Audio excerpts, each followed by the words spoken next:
Your birthday is coming up soon. Do you want to plan something? तो भैया I want to plan something, but I want to share with you something before I want to plan something यार. मेरे life में कुछ ऐसे incident है ना जो कि मैं आज भी याद करता हूँ ना तो दिमाग की वाट लगती है. जब से मैंने होश संभाला है टीनेज के बाद, सो तब से लेके अब तक दो कहानियाँ हैं जो कि मुझे लगता है कि मैं आपसे शेयर करूँ. So this is what the vlog is all about.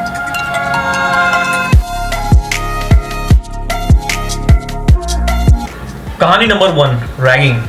तो जब मैं अपने इंजीनियरिंग कॉलेज में था तो एक रियाज शेख करके एक मेरा नया दोस्त बन चुका था और वो भी डायरेक्ट सेकेंड ईयर एडमिशन, मैं भी डायरेक्ट सेकेंड ईयर एडमिशन.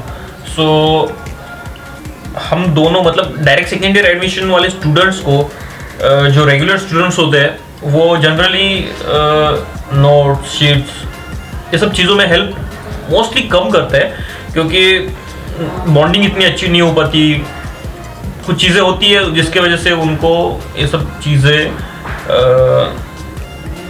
के लिए फेस करना पड़ता है. सो ऐसी सिचुएशन में हम लोग दोस्त बन गए और कुछ गिने चुने 2-4 दोस्त थे हम लोग के भी, नए थे हम लोग भी, और कुछ 2-4-6 दोस्त ऐसे बन गए थे जिससे कि चल रहा था. और एक महीने बाद क्लासरूम में एक नोटिस आया जिसमें 10 से 12 स्टूडेंट इन्वॉल्व थे. उस नोटिस का नाम था रैगिंग और आपके भाई का नाम सबसे एक नंबर पे था, भले कि आपके भाई ने कुछ किया ही नहीं है. बाप रे बाप. तो रियाज का सीन ऐसा था कि जिस बंदे ने उसे मदद करनी चाहिए, जिस बंदे ने उसे नोट्स देने चाहिए, एक फ्रेंडशिप करनी चाहिए, उस बंदे की रियाज ने बहुत गंदे तरीके से मार के रखी. और एक बंदा ऐसा था जो कि कॉलेज में हफ्ते में मोस्टली एक टाइम आता था. गोंदली करके एक बंदा था. हफ्ते में मोस्टली एक ही दिन आता था. उसके पेरेंट्स तो हैंग हो गए, हमारा बेटा जाता ही नहीं कॉलेज और ये रैगिंग करेगा. समझ रहे हो. वो दिन था 21 सितंबर और बाकी सभीयों को 23 सितंबर, 2 दिन बाद, जो कि मेरा बर्थडे था उस दिन, उसी दिन सबको बुलाया गया. एक तो हाथ में एलसी या तो फिर कॉलेज, दोनों चीज़ें बहुत मतलब यहाँ से लेके यहाँ तक सब जगह लग चुकी थी, पूरी तरह लग चुकी थी. सो रियाज का सीन ऐसा था ना कि वो ना होशियार तो था मगर है ना उसका दिमाग ना थोड़ा बच्चे होते हैं ना कि छोटी छोटी बातों पे, मतलब ऐसी कुछ बात हुई नहीं थी वो टाइम पे, अभी भी मुझे याद आ रहा है प्रॉपरली, ऐसी कुछ बात हुई नहीं थी जिसके वजह से वो इतना मतलब लेटर पे लिख के देवे कि ऐसी चीजें, मतलब कुछ चीजें हुई नहीं थी. बट और दिन आ गया था 23 सितंबर का और हम सभी कॉलेज प्रिंसिपल केबिन के बाहर खड़े थे और सभी को करके एक करके सबको अंदर बुलाया गया, इंक्वायरी की गई और फिर ऑलमोस्ट ऑब्वियसली रिजल्ट हम लोग के ही साइड से लगने वाला था क्योंकि हमने कुछ किया ही नहीं था.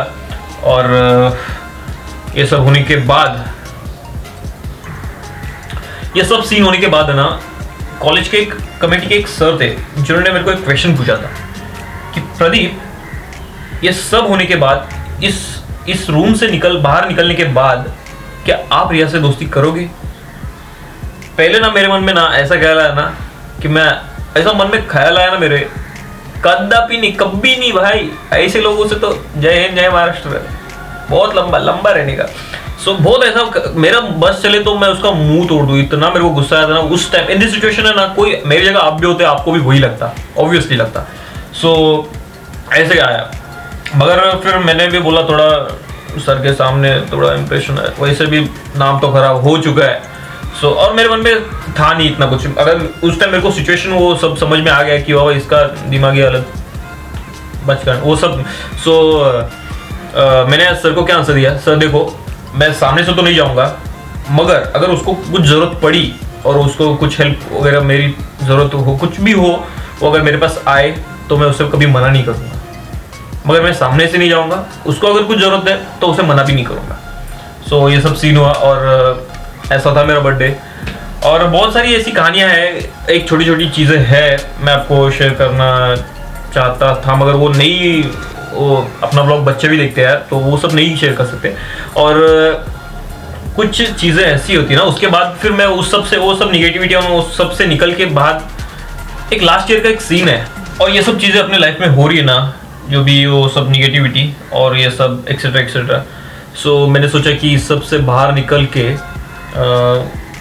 एटलीस्ट एक लास्ट ईयर मेरे ऑफिस के ग्रुप के बहुत से अपने ऐसे दोस्त थे और ऑफिस के जो भी स्टाफ था, उन्होंने सोचा कि उन्होंने उनके ख्वाहिश के लिए मैंने बस बोला चलो एक बार ट्राई करते, एक बार ट्राई मारते। तो उन्होंने, आप पहले सीन देख ले कि ये सब सीन थे, और मेरा एक्सप्रेशन उस टाइम भी मुझे पता था कि कुछ होने वाला है, इसलिए मेरा एक्सप्रेशन भी वैसा ही था उस। अब देखे आप देखे। हैप्पी बर्थडे टू यू, वापस जाएगा देख। हैप्पी बर्थडे टू यू, और एक आएगा देख।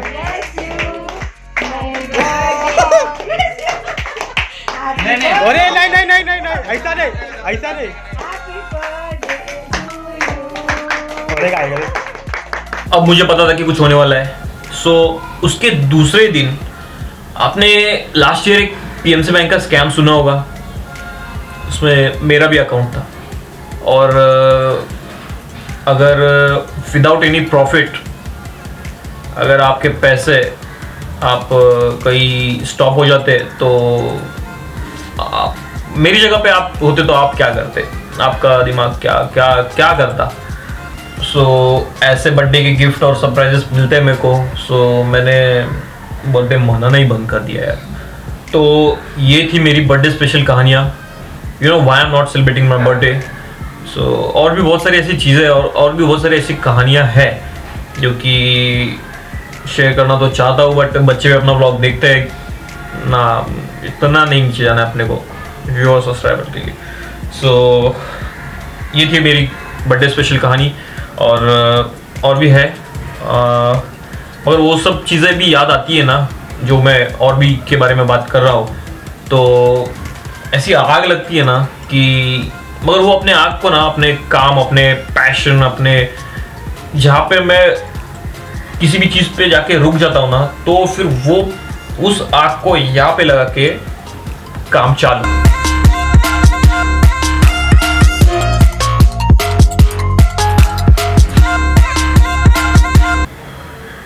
और हाँ, बर्थडे के दिन अगर आप विशेस करते हो और मैं अगर रिप्लाई नहीं करता हूँ तो प्लीज़, मैं एटीट्यूड नहीं दिखा रहा हूँ, कुछ चीज़ें पर्सनल होती है यार।